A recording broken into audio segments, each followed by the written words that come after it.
Mister ladies viewers அனைவருக்கும் வணக்கம். நான் டாக்டர் நித்யா, சித்தா பிசிஷியன். இரவு நேரத்தில் எந்த மாதிரியான உணவு எடுக்கணும்?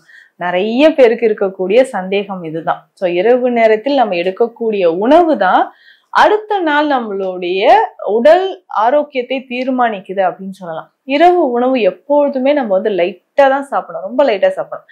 காலை உணவு நம்ம ஹெவியா சாப்பிடணும், மதியம் கொஞ்சம் குறைச்சும்.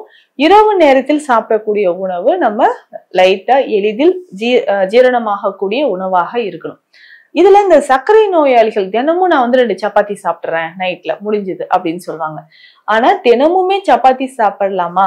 ஒரு சிலருக்கு இந்த குளூட்டன் அலர்ஜி இருக்குங்க. அதாவது இந்த மாதிரி சப்பாத்தியோ இல்ல கேழ்வரகோ ஏதாவது சாப்பிட்டாங்கன்னா உடல்ல தடிப்பா வர மாதிரி இருக்கும்.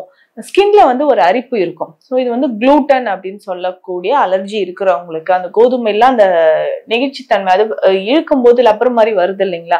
ஸோ அதுதான் குளூட்டன் இருந்ததுன்னா நமக்கு அந்த மாதிரி ஏற்படும். இந்த அலர்ஜி இருக்கிறவங்க இரவு நேரத்துல சப்பாத்தி சாப்பிட்றத அவாய்ட் பண்ணிக்கலாம். பகல் நேரத்துல கூட சாப்பிடலாம். ஆனா இரவு நேரத்தில் ரொம்ப எல்லாருக்குமே பொதுவானது நான் சொல்றது, ரொம்ப ஈஸியா டைஜஷன் ஆகக்கூடிய இட்லி சாப்பிட்றோமோ, இடியாப்பமோ இல்ல ஆப்பம் சாப்பிட்றோமோ, இந்த மாதிரி எளிமையாக செரிமானம் ஆகக்கூடிய உணவு வகைகள், அதனோட சைட் டிஷ் சாப்பிட்றதும் நம்ம பார்த்து அது காய்கறிகள் நிறைய இருக்கிற மாதிரி சாப்பிட்டுக்கலாம். ரொம்ப மசாலா எண்ணெய் சத்துக்கள் இல்லாத ஒரு சைட் டிஷ்ஷா நம்ம வச்சு சாப்பிடணும். இதுவே ஒரு சிலருக்கு என்ன ஆகுதுன்னா, இரவு நேரத்துல இந்த மாதிரி டயட்டே வேண்டாம், வெறும் நான் ஃப்ரூட்ஸ் தாங்க சாப்பிட்றேன் அப்படின்னு சொன்னீங்கன்னா நிச்சயமாக அதுவும் ஒரு பெஸ்ட் சாய்ஸ். ஆனா சுகர் இருக்கக்கூடியவங்க வெறும் ஃப்ரூட்ஸை மட்டும் நைட் டைம்ல சாப்பிட வேண்டாம். நீங்க காலையில சரிங்களா, காலையில பிரேக்ஃபாஸ்ட்டுக்கு நம்ம ஃப்ரூட்ஸ் எடுத்துக்கலாம். இரவு நேரத்துல ஒரு சிலருக்கு சுகரோட லெவல் அதிகமாகிறதுக்கான வாய்ப்புகள் இருக்கு. ஸோ அதிகமா நிறைய பேர் ஃப்ரீக்வெண்ட் யூரினேஷன் அப்படின்ற பிரச்சனை இருக்கும். ஸோ ஃப்ரீக்வெண்ட் யூரினேஷன் அடிக்கடி எந்திரிச்சு யூரின் போறாங்கன்னா சுகர் லெவல் அதிகமாகுது அப்படின்னு நம்ம சொல்லலாம். ஆனா இதுவே ஒரு சிலருக்கு என்னன்னா, ஸோ கொஞ்சம் கொஞ்சமாக நமக்கு அந்த யூரின் போகக்கூடிய தன்மை குறைஞ்சிட்டே வந்துச்சுன்னா சுகர் லெவல் குறையுதுன்றதை நம்ம தெரிஞ்சுக்கலாம். பொதுவாகவே நம்ம உடல்ல சர்க்கரையோட அளவு தூக்கத்தில் அதிகரிக்க வாய்ப்பு இருக்கு. அதே மாதிரி பிளட் பிரஷர் அதிகரிக்க வாய்ப்புகள் இருக்கு. இதயம் தொடர்பான பிரச்சனைகள் இருக்காங்கன்னா இரவு நேரத்துல ரொம்ப ரொம்ப கவனமாக இருக்கணும். ஏன்னா தூக்கத்திலே நிறைய பேருக்கு சில பிரச்சனைகள் உயிரிழப்பு வரைக்கும் ஏற்படுதுன்னா நம்ம எடுக்கக்கூடிய உணவு, இரவு நேரத்தில் எடுக்கக்கூடிய உணவுமே ஒரு முக்கிய காரணம் அப்படின்னு சொல்லலாம். ஸோ அந்த மாதிரி இருக்கும்போது கவனமாக நம்ம இரவு உணவை எடுக்கணும். அப்போ ஃப்ரூட்ஸ் மட்டுமே நம்ம சாப்பிட்றோம்னா தாராளமாக நம்ம சாப்பிடக்கூடிய ஃப்ரூட்ஸ்ல என்னென்ன இருக்கலாம் அப்படின்னு பார்த்தோம்னா, நிச்சயமாக இதுல நெல்லிக்காய், ஒரு நெல்லிக்காய் முழுசா ஒரு நெல்லிக்காய் இருக்கணும். ஸோ இதனோட வேறு என்னென்ன சாப்பிட்டுக்கலாம் அப்படின்னு பார்த்தோம்னா, நம்ம வாழை, ஸோ சின்ன வாழை சாப்பிடணும். பெருசா நம்ம செவ்வாழை சாப்பிட்றது வேண்டாம். நார்மலா இருக்கக்கூடிய சின்ன வாழை சாப்பிட்டுக்கலாம். இதனோட கொய்யா, பப்பாளி, மாதுளை, திராட்சை இது எல்லாமே நம்ம சாப்பிட்டுக்கலாம் இரவு நேரத்துல. ஸோ இது பிளட் ப்ரெஷர் இருக்கக்கூடியவங்களுக்கு, இதயம் தொடர்பான பிரச்சனை இருக்கிறவங்களுக்கும் இந்த மாதிரி சாப்பிட்டுக்கலாம். சுகர் இருக்கக்கூடியவங்க என்னன்னா காலை நேரத்துல நம்ம ஃப்ரூட்ஸை எடுக்கிறது நல்லது. ஸோ மற்றவங்க எல்லாமே இரவு நேரத்துல ஃப்ரூட்ஸ் எடுத்துட்டு இதுக்கப்புறம் ஒரு அரை மணி நேரமோ இல்ல ஒரு 45 நிமிடங்கள் கழித்தோ கொஞ்சமா பால் அருந்திட்டு நம்ம குடிச்சோம்னா உடல்ல நமக்கு நல்லாவே லைட்டா நிறைய மாற்றங்கள் நமக்கு தெரிய ஆரம்பிக்கும். உடல்ல நல்ல மாற்றங்கள் நமக்கு தெரிய ஆரம்பிக்கிறத பார்க்க முடியும்.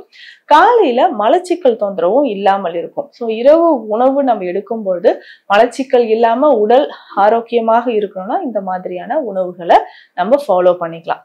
இதை தாண்டி வேறு என்ன உணவுகள் எடுக்கலாம்? இப்போ எனக்கு ஒரு 50 வயதிற்கு மேல இருக்குங்க, எந்த உணவு எடுத்தா நமக்கு ரொம்ப சிறந்தது? இதுல மில்லட்ஸ் சேர்த்து நான் சாப்பிடலாமா அப்படின்ற ஒரு கேள்வி நிறைய பேருக்கு இருக்கும். மில்லட்ஸ் அப்படின்னு சொல்லக்கூடியது இந்த சிறுதானிய வகைகள். இந்த சிறுதானிய வகைகளை சேர்த்து நம்ம சாப்பிடும்பொழுது, இரவு நேரத்தில் சிறுதானிய வகைகளை நம்ம சேர்த்து சாப்பிடும்பொழுது உடல்ல நிறைய மாற்றங்கள், நிறைய நன்மைகள் கிடைக்க ஆரம்பிக்கும். இந்த சிறுதானிய வகைகள்ல நிறைய ஃபைபர் கண்டென்ட் இருக்கிறதுனால உணவு எடுத்ததுக்கு அப்புறம் ஈஸியா நமக்கு டைஜஷன் ஆகிறதுக்கு இது ரொம்ப ரொம்ப யூஸ்ஃபுல்லா இருக்கு அப்படின்னு சொல்லலாம். அப்போ இரவு நேரத்துல சிறுதானியங்களால ஆன உணவுகள் அப்படின்னு சொல்லும்போது அதுலயே நம்ம இட்லி தோசை மாதிரியோ இல்ல நம்ம வந்து சாதம் மாதிரி வடிச்சோ சைட் டிஷ் வச்சோ சாப்பிட்டுக்கலாம். சோ அந்த மாதிரி. இல்ல உப்மா கிச்சடி செய்யறோமா அது எல்லாமே சாப்பிட்டுக்கலாம். முக்கியமாக இந்த சிறுதானியத்தோட நம்மளுடைய பாரம்பரிய அரிசி வகைகளும் இரவு நேரத்துல எடுக்கிறவங்க எடுத்துக்கலாம். சோ மதிய நேரத்துல தான் எடுக்கலாமா அப்படின்ற ஒரு டவுட் நிறைய பேருக்கு இருக்கும். இரவு நேரத்துல நம்ம வந்து இந்த பாரம்பரிய அரிசி வகைகள் கொஞ்சமா சமைத்தோ இல்ல கஞ்சி மாதிரியோ நம்ம குடிக்கலாம். இதற்கு அப்புறம் ஒரு 50 வயது கடந்து இருக்கக்கூடிய நபர்களுக்கு என்ன உணவு எடுத்தா ஈஸியா நமக்கு வந்து டைஜஷன் ஆகும் அப்படின்னு பார்த்தோம்னா, இந்த கஞ்சி வகைகள் ரொம்ப ரொம்ப சிறந்தது அப்படின்னு சொல்லலாம். கஞ்சி வகைகள் அப்படின்னு சொன்னா இந்த சிறுதானியங்கள் சேர்த்து கொஞ்சம் வெஜிடபிள்ஸ் போட்டு அதுல வந்து கொஞ்சம் மிளகு, சீரகம், சின்ன வெங்காயம் எல்லாம் சேர்த்து இரவு நேரத்தில் நம்ம குடிக்கக்கூடிய கஞ்சி அப்படின்னு சொல்றது ரொம்ப ரொம்ப ரொம்ப யூஸ்ஃபுல்லா இருக்கும்னு சொல்லலாம். ஸோ இரவு நேரத்தில் நம்ம பயன்படுத்தக்கூடிய கஞ்சி வகைகள் அப்படின்னு பார்த்தோம்னா நிறையவே இருக்கு. ஸோ இதுல வந்து மில்லட் சார்ந்த உணவுகளை நம்ம பயன்படுத்தணும்.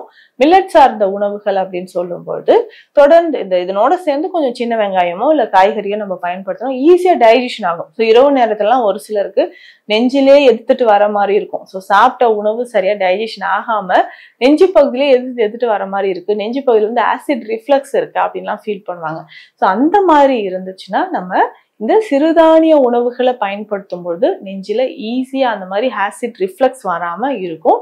இதனோட சேர்ந்து சின்ன வெங்காயம் சேர்த்து நம்ம பயன்படுத்தும் பொழுதும் நல்ல ஒரு டிஃபரன்ஸ் நமக்கு தெரிய ஆரம்பிக்கும். அப்போ இரவு உணவு இதனோட சேர்த்து ஒரு சிலருக்கு மலச்சிக்கல் தொந்தரவா இல்ல இதயம் தொடர்பான பிரச்சனைகளா சர்க்கரை நோய் இருக்கும் பட்சத்துல நம்ம இந்த இரவு உணவு எடுத்ததுக்கு அப்புறம் சில வகையான மூலிகைகளை உள்ளுக்கு சேர்க்கணும். ஏன்னா உணவே மருந்து அப்படின்னும் பொழுது அந்த மெடிசன்ஸ் பிளஸ் நம்ம எடுக்கக்கூடிய உணவும் சேர்ந்து நம்ம உடலுக்கு ஆரோக்கியத்தை தருதுன்னு சொல்லலாம். இதுவே சர்க்கரை நோயாளிகளாக இருக்கும் பொழுது இரவு நேரத்துல கொஞ்சமா இந்த சீந்தில் சூரணத்தை நம்ம பயன்படுத்திக்கலாம். ஸோ ஃப்ரூட்ஸ் எல்லாம் நீங்க எடுத்து முடிச்சிட்டீங்க, அதுக்கப்புறம் கொஞ்சம் ஒரு அரை மணி நேரம் கழித்து சீந்தில் சூரணம் தான் பயன்படுத்தலாம். ஸோ இந்த சீந்தில் சூரணம் அப்படின்னு சொல்றது பொதுவாகவே எல்லா பிரச்சனைகளுக்கும் சர்க்கரை நோயாக இருந்தாலும் சரி, பிபி இருந்தாலும் சரி, இதயம் சம்பந்தப்பட்ட பிரச்சனைகள் இருந்தாலும் சரி இந்த சீந்தில் சூரணத்தை பயன்படுத்தலாம். இரவு நேரத்துல கொஞ்சம் வெந்நீர்ல கலந்து குடிக்கலாம். ஸோ இதற்கு இடையில நம்ம என்ன பண்ணலாம்னா இரவு நேரத்தில் ஒரு சிலருக்கு கால் வீக்கம், யூரினரி ட்ராக்ட் இன்ஃபெக்ஷன் இருந்துச்சுன்னா புதினா இலைகள் இருக்கு இல்லையா, புதினா இலைகளை நன்றாக அரைத்து வடிகட்டி அந்த தண்ணீர் ஒரு 4-5 சொட்டு எலுமிச்சை சாறு விட்டு இரவு நேரத்தை தூங்குவதற்கு முன்னாடி இதை வந்து குடிச்சிடணும். ஸோ இந்த மாதிரி குடிக்கும் பொழுது ஈஸியா டைஜஷன் ஆக ஆரம்பிக்கும். கால் பாத வீக்கம் இருக்கிறவங்களுக்கும் இது வந்து ஒரு பெஸ்டான ஒரு சொல்யூஷன் அப்படின்னு சொல்லலாம்.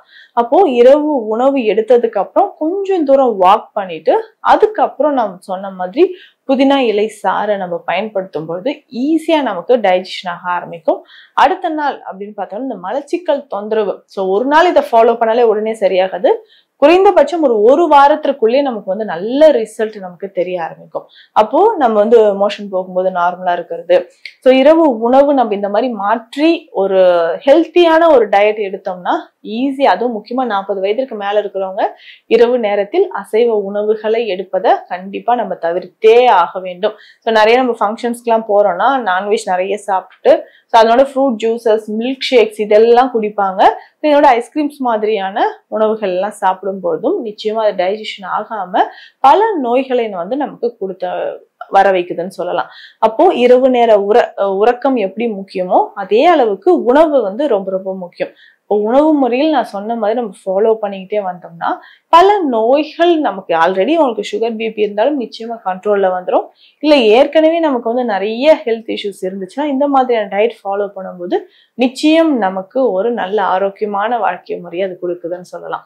இந்த பதிவு உங்களுக்கு பயனுள்ளதாக இருக்கும்னு நம்புறேன். மீண்டும் அடுத்த பதிவில் சந்திக்கலாம். நன்றி.